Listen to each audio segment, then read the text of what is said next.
Try to be objective with all of my sports coverage, and listen, Jacy Sheldon objectively should be suspended for this play. I just don't know in what world, in what universe you watch that play back and you go, that was a basketball play. She was trying to make a basketball move, especially with all the angles of this play. The voices are becoming more audible. Basketball fans worldwide are seeking justice as the discontent reaches a breaking point. Following Jacy Sheldon's brutal attack on Caitlin Clark, the WNBA community has erupted in indignation, and they are making it very evident that they want Sheldon to suffer severe financial repercussions for her careless conduct, which could have put an end to the career of the biggest superstar in women's basketball.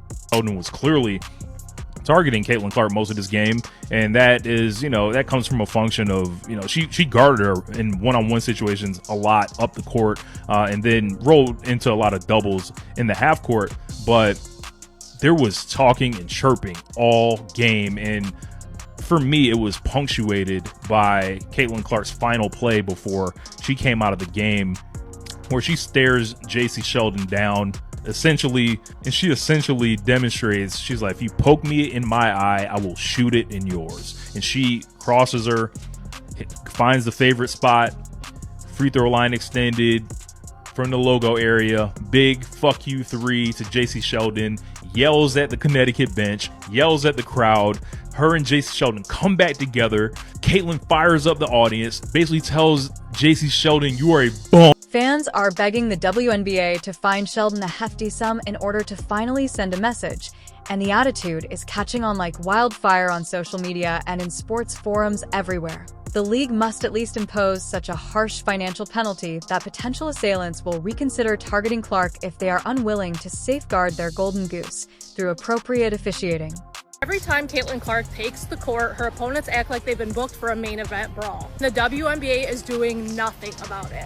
Opponents aren't playing ball. They're strategically ambushing her. They're trying to injure her. Opponents bring chaos. She brings composure. And what Sophie did last night is completely valid. The WNBA has to do something about that. We saw yet another chapter in the ongoing story of Caitlin Clark being handled like a human punching bag as the WNBA looks the other way during what should have been a regular Tuesday night game between the Indiana Fever and Connecticut Sunday. But this time, the attack was so obvious and hazardous that even bystanders couldn't fail to notice Sheldon's motivation. Jacy Sheldon. There is a legitimate hatred there. If you guys have heard, this Ohio State team, this 2023 Ohio State team hated that Iowa team. And this is Jacy Sheldon, who was Caitlin Clark's direct matchup in these games. Like I tweeted out, forget Angel, forget Dejanay. This is Caitlin Clark's one true rival. While playing defense, Jacy Sheldon purposefully poked Clark in the eye to move that might have seriously and permanently harmed the league's most valued player. This incident was made even more heinous by Sheldon's subsequent malevolent grin. Supporters quickly pointed out that this basketball play wasn't an accident. This was a planned attack on the lady who has single-handedly prevented the WNBA from becoming obsolete. Funny thing about that whole Caitlin and Jacy situation last night is it's like on a if you know thing. These two have been running a friendly fade on the court for like the last 4 years. They played in college, had great battles, so I'm not surprised last night happened. If you're having fun, please subscribe. The events that transpired next were similarly unsettling. Sheldon proceeded to act aggressively by seizing Clark's arm and driving her claws into her flesh after jabbing her in the eye. An extra foul that the officials failed to call at all when Clark was still flinching from the original injury. Marina Mabrey joined the assault by pushing her to the ground from behind, as if the eye poke wasn't enough. Oh, you know what? I'm just going to be me. I don't go in there trying to predetermine anything. I'm dialed in. I need to focus on hitting my shots, making sure I'm executing the schemes right. I'm not focused on the extracurricular activities. And you know what? During that, it was just part of the game. I think the refs had a lot to do with that. It was a build-up for a couple of years now of them just not protecting, the star player of the WNBA. And so at the end of the day, I'm going to protect my teammates. That's what I do. And I'm a team player, so it's all good. The intensity of fan annoyance that had been growing for years was made clear in the immediate wake of Sheldon's attack. Fans demanded harsh punishment on social media within hours of the occurrence, ranging from huge fines to suspensions for the entire season. as fans of Caitlin Clark deluged Sheldon's Instagram account with harsh criticism remarks, ranging from calling her unprofessional and bitter to questioning if she belongs in any professional league. The hashtag Jacy Sheldon started trending across several platforms. Look at it from behind or from the side. It's so obvious that she straight up leapt out towards Caitlin and got her right in the eye. And the more I try and watch it back and you try to be objective, there is no world where this was a basketball play. And yes, she was playing tough defense on Caitlin up until that point, but she leapt forward, and it's not like it's defensible where you can say she tried to get the ball, because her hand at that point was so far away from where the ball was. It's not like Caitlin was dribbling the ball up near her face. How she was not ejected for this, I don't know. The broadcast was talking about it, and that's why Sophie Cunningham even had the opportunity to hard foul her at the end. I don't know what you do, but the league's got to do something. Even well-known members of the media joined the chorus of indignation. Jimmy Fallon addressed the WNBA leadership directly on The Tonight Show, asking, "What's going on in the WNBA? At all means, keep Caitlin Clark safe. Please, enough of this." When well-known entertainment personalities openly criticize the league's shortcomings, you know the issue goes beyond basketball. Barstool Sports' Dave Portnoy was unreserved in his criticism, labeling the attackers envious loser punks and advising them to join a recreational league where nobody is interested in them. The WNBA is not interested in this kind of widespread public attention. Bad press that highlights their repeated inability to safeguard their most important asset. We'd stop the fighting. He thought they meant the WNBA. What is going on? Protect Caitlin Clark at all costs, please. Enough of this. Please. You must comprehend the enormous importance that Caitlin Clark adds to the WNBA in order to comprehend why fans are calling for Sheldon to receive such a harsh punishment. The statistics are clear and show that one guy is solely responsible for the league's present success. Dr. Ryan Brewer, an associate professor of finance at Indiana University Columbus, claims that Caitlin Clark was in charge of an incredible 26.5% of the WNBA's overall economic activity during her rookie season. To put this into perspective, that means that one player who was only earning $76,535 in her first season was accountable for more than a quarter of the league's financial success. Brewer's 2025 forecasts are even more astounding. According to his projections, Clark could have a total economic impact of around $1 billion for the WNBA this season. That's $1 billion with AB, which is a huge sum that surpasses the entire prior history of women's professional basketball. When one player is in charge of so much financial activity, it is not just immoral but also financially disastrous to let her be singled out and possibly hurt. Listen, bring Caitlin Clark to the NBA right now. Because the refs ain't gonna protect her. She only got one teammate, and that's her, who gonna do something about it. Like, yo, yesterday, that's malice in the palace activity. Call for it. That y'all should have been throwing hands all over the place. How do you get poked in the eye, then get thrown to the ground, and then you receive a technical foul?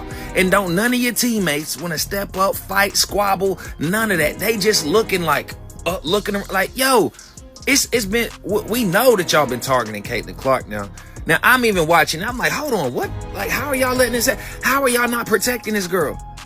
Now, she clearly is a superstar, right? But there's plenty superstars in the WNBA, and don't none of them get treated the way Caitlin Clark get treated, huh? Y'all gonna mess up and ruin the whole numbers, your ratings, your sponsor, all that, if y'all don't have Caitlin Clark in y'all's league. So y'all better start acting right. I'm telling you. The referees won't protect Caitlin Clark, so listen, bring her to the NBA now. She just has one teammate, and she will be the one to accomplish it.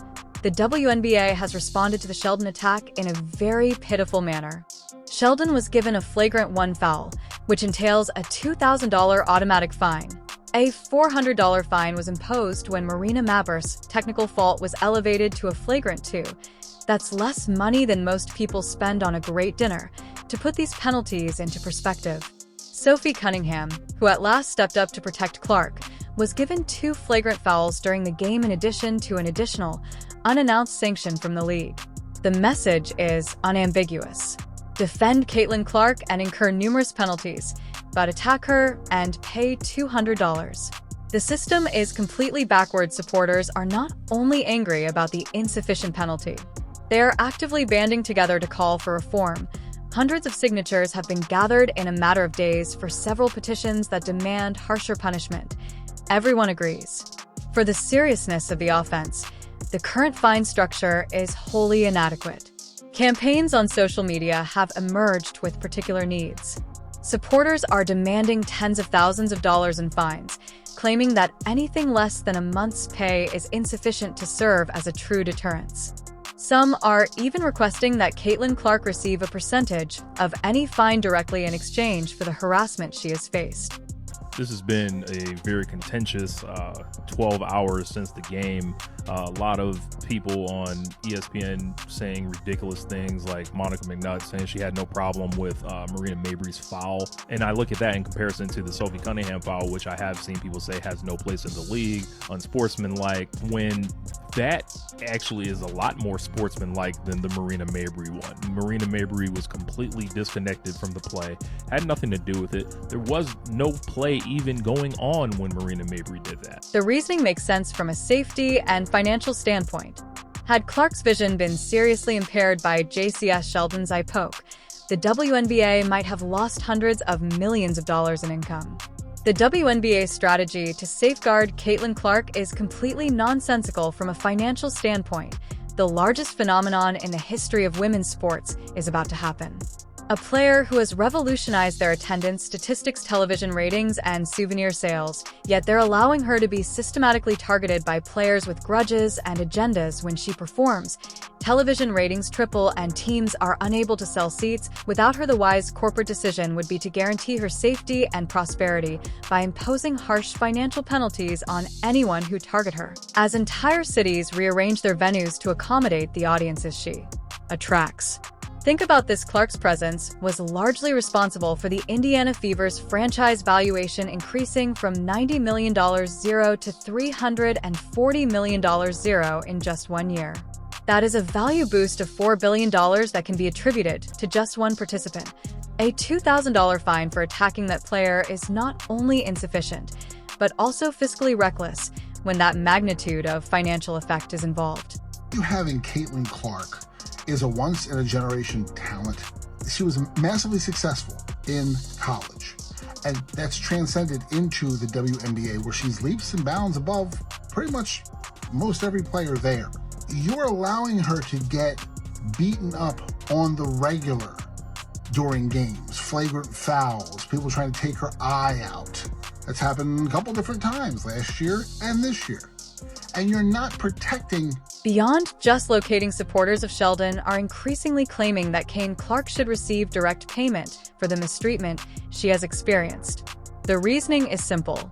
A player should receive more money than her usual salary if she is being singled out in ways that no other player in league history has encountered, and if this targeting is directly connected to her enormous value to the league. Bart's present income pales in comparison to her economic influence.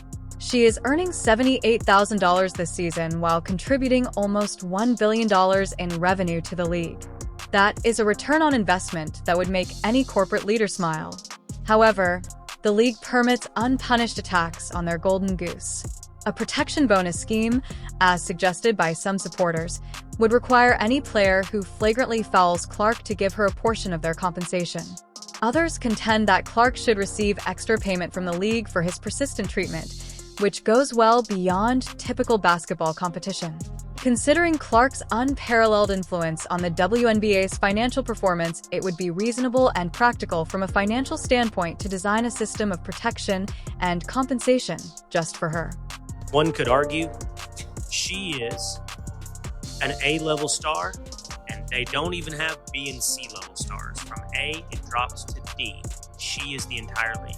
And they allow things like this to happen last night against the Connecticut Sun. Watch when Caitlin Clark is trying to create some space. It looked like she just got hit in the eye there. And Marina Mabry, I missed that one, Edona. Oh, I missed that one too. Like, it wasn't just a hard foul accident. Like, there's nothing Caitlin Clark has done in response to this. So what's the point in blowing up into her face? And immediately, I don't think Caitlin's even extended her arm to push her away. Maybe the coaching is, hey, if you're physical with Caitlin Clark, it's one of the only ways to stop her. Yes. So, like, they're all encouraged to be really physically aggressive. But it's hard not to look at this and think there's animus towards her.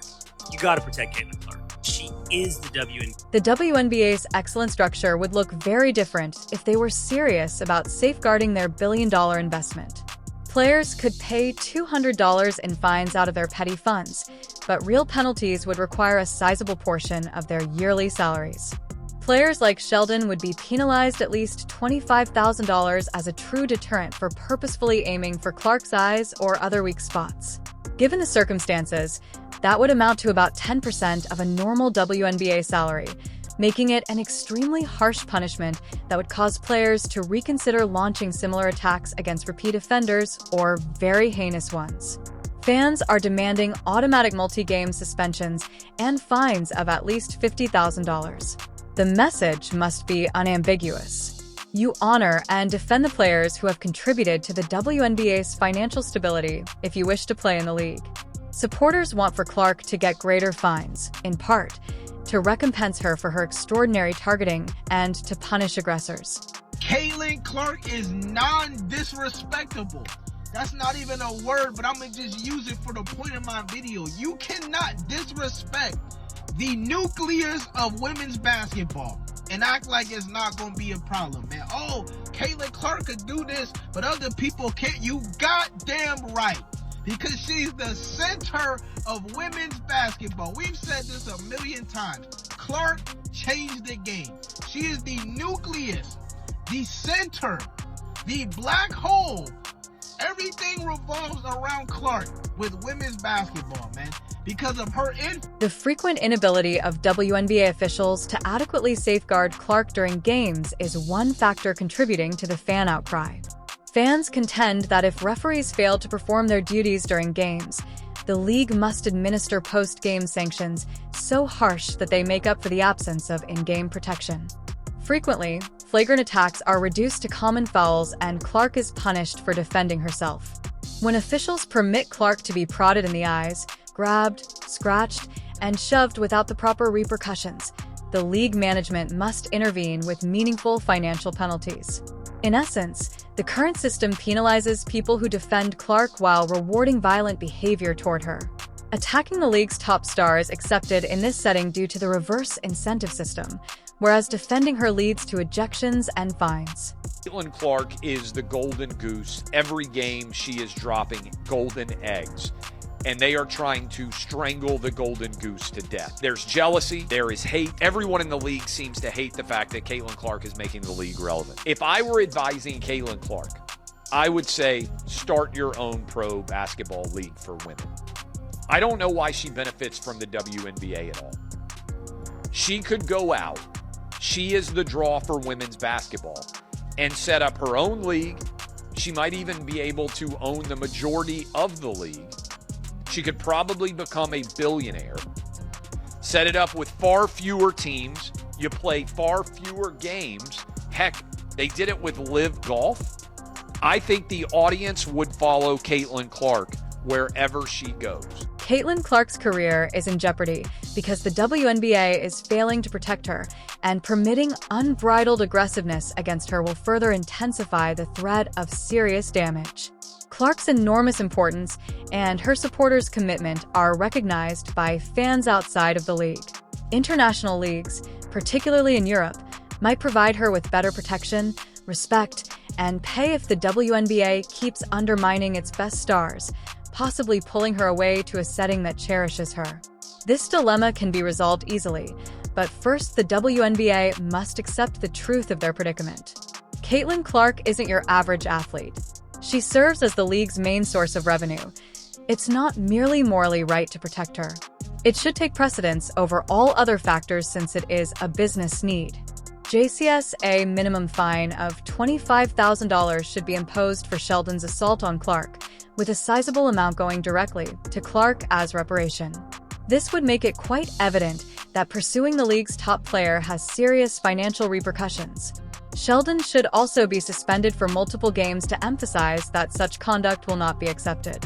Given Clark's financial significance to the league, the WNBA must defend her by enforcing harsher sanctions for egregious offenses against her. Referees should be replaced if they are unable to safeguard her.